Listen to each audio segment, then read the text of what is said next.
Hey guys, in this student spotlight, I'm going to help Aaron learn how to build some speed so he can play some more Metallica style songs. So here's Aaron's video real quick. Hi Carl, this is Aaron from England, and my question is, what can I do to increase my guitar speed for playing such music such as Metallica for a covers band? I play with a metronome. I'm at 145 beats per minute with my scales in a certain lick. I also do this exercise where you just go across the fret. But I was just wondering, what else can I do to increase that at such a short space of time? Of course it will take practice, but I'm a bit impatient. Thank you. All right, before I help Aaron out here, please subscribe to the channel if you're not already, and please ring that little notification bell so you'll know when I actually release a new video here. All right, and please submit your own Student Spotlight video at the website. You'll see the link below, and I'll see if I can help you out at all as well. So Aaron, you talked about that you can play around 145 beats a minute, and you want to play a lot of Metallica covers, and you need a little help to generate some speed. All right, so when it comes to using a metronome, I actually don't have one handy right now, but I'll kind of do the counting out loud, I guess. So you mentioned that you did this exercise a lot. So that's what I thought I saw you doing it. All right, so let's use that exercise as a way to learn how to build up speed. And then I'll kind of talk about how to apply that to actual songs and licks and songs like in Metallica, like Kirk Hammett solos and stuff like that. So let's start here.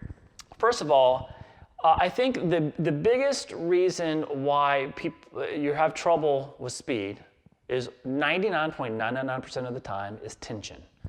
And it's the tension that you need to be able to get rid of. So we do that by building up in little bite-sized pieces the size of the exercises or the licks that you play. The worst thing that you want to do to build speed is to take that entire exercise and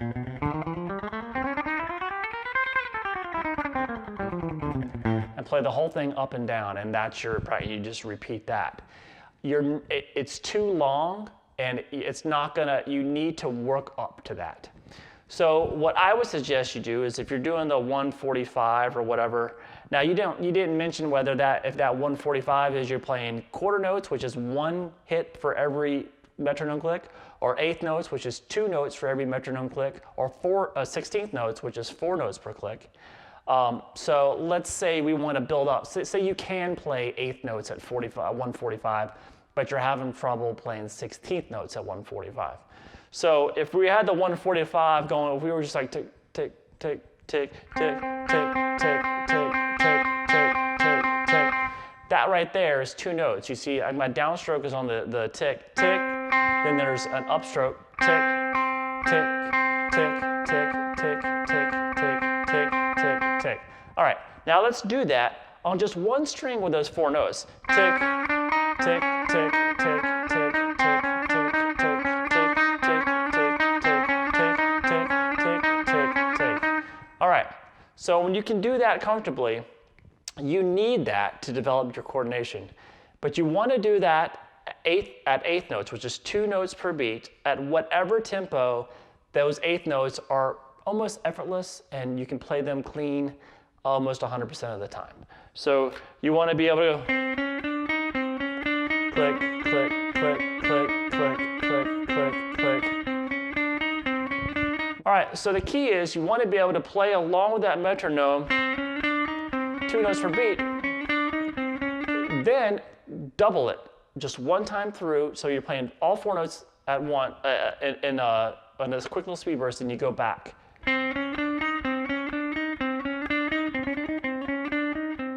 Now, why I did that speed burst, what I focused on was trying to stay just as relaxed as when I was playing the eighth notes.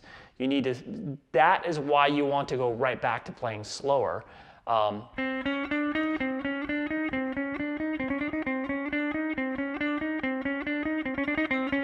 Because you do not want to let your hand even have a chance to get tense. You want to keep that relaxed feel throughout that burst because you're relaxed playing those eighth notes, And then you just do that burst and you stay relaxed, and then you go right back to the eighth notes. So it doesn't allow your hand to learn how to get tight. Then you slowly start adding how far. You don't work on string crossing yet. Say instead of doing one group of 16th notes, you do two, just staying on one string. Just like that, just try to keep it nice and relaxed. And this is just a nice, we're not talking about, whatever technique you use. I didn't get to really see that, but this staying relaxed is going to help you, regardless of what your actual technique is like. All right, then if you want to work on going to string crossing, what you do is you go to the first note on the next string and stop.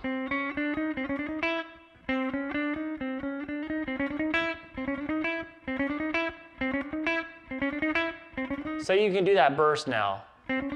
You add one note to it, the fifth note, and use the first note on the next string. You want to get used to that string cross.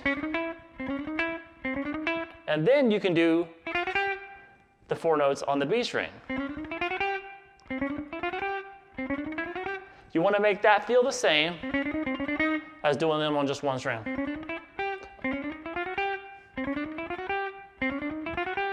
All right, so now when I'm doing this, well, there's a couple of things that now I can kind of talk about what's going on with your technique when you get to really high levels of speed. And this is how you can approach learning Kirk Hammett stuff. What any fast guitarist is doing when they have a very fast lick that they're playing, they are not thinking about every single one of those notes. They are thinking about that entire lick or a series of notes as one event in their mind. They feel it as one thing. What I mean by that is this. When I'm playing, say, these notes right here. Now, I'm not picking them there because I'm trying to show you what I'm doing. Basically, it feels like I'm throwing the weight from one side of the hand to the next, to the other. So the weight's on that finger, then it goes across over this. So I just release the weight. So it's just like I'm just throwing it. And when you time that with a pick, you can do it backwards. I'm just throwing the weight that way. So, but it doesn't feel like four individual fingers going down to me. It feels like I'm just one movement of my hand going like that, or that going backwards. Same thing in this hand. When you do those speed bursts, you want to almost think of it as just a quick little flutter in your hand.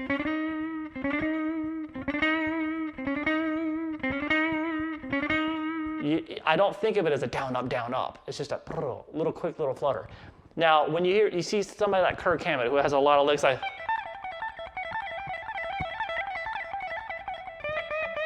whatever. So you know what I mean. You've seen it before. So what that is, it's a repetitive lick. Now I guarantee you he's not going 15, 14, 12, 17, 15, 12. He's not thinking that, all right? What he's doing is feeling that as one movement. Or maybe all six notes. He's thinking this, he does this. He throws the weight throughout the fingers. Whether he knows it or not, he's assimilating this into it feeling like one event or like just two events. And then, because if he thought about each one of those notes, he's not going to be able to play them. So that's what you need to start getting to. You literally practice those licks in little bursts. You build up this hand, get used to that feeling of the weight shifting through the hand, then add the picking to it, which should just feel like a little vibration in your hand. And then the extended one. And then you put them together.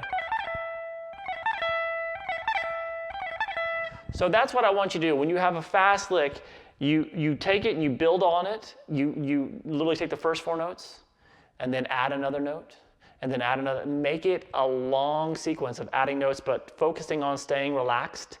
I mean, you'll get good at breaking down a lick and going, okay, this is this four notes, and then the next four notes.